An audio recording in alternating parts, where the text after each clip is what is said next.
Réalisation de l'isolation thermique au-dessus de la charpente existante, système Sarking. Prendre la mesure de la longueur des laits de frein vapeur, découpe suivant les traits préimprimés sur les laits, repérer l'aplomb du mur intérieur sur les chevrons, repérer le niveau supérieur du premier lait, fixer le lait sur la partie supérieure au niveau du recouvrement uniquement,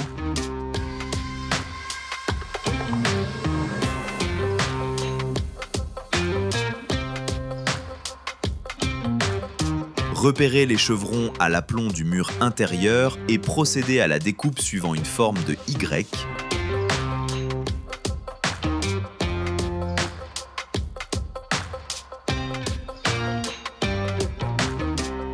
Plier le voile de frein vapeur entre les chevrons pour rejoindre la face intérieure du mur.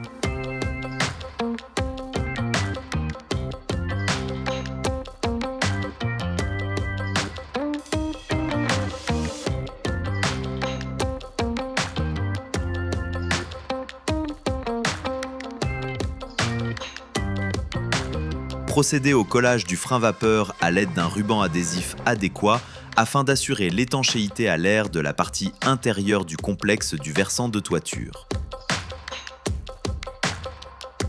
Ce travail technique complexe en pied de versant est très important pour assurer la continuité de la membrane étanche à l'air sur la partie intérieure chaude de l'espace à isoler.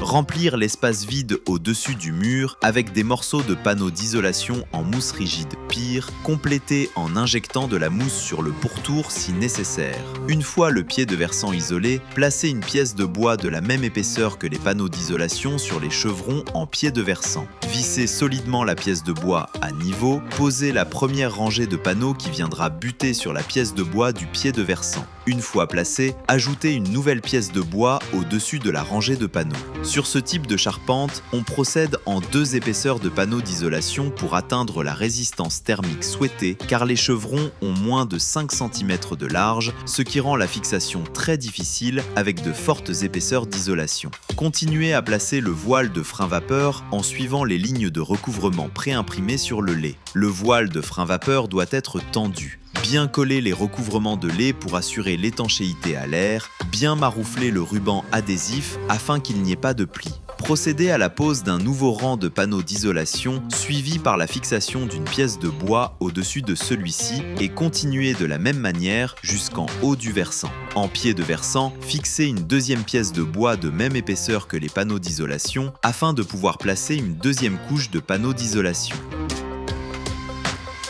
Placez la deuxième couche de panneaux d'isolation en quinconce par rapport à la première couche pour éviter que les joints ne se superposent. Cette fois, on ne place pas de chevron entre les panneaux. Après avoir placé l'isolation sur au moins 1,5 m, on peut placer le premier lait de sous-toiture.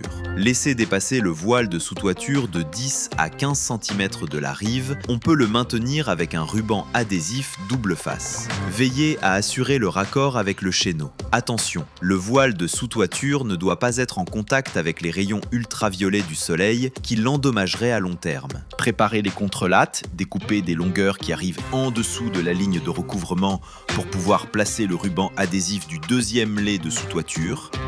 Les contrelattes doivent avoir une section minimale de 30 par 50 mm et seront fixées par des longues vis sur les pièces de bois de la première couche d'isolant. Finir la rive en relevant la sous-toiture. Procédez à la pose des laits suivants, ainsi de suite jusqu'au fêtage. Et voilà, l'isolation en système Sarking est terminée.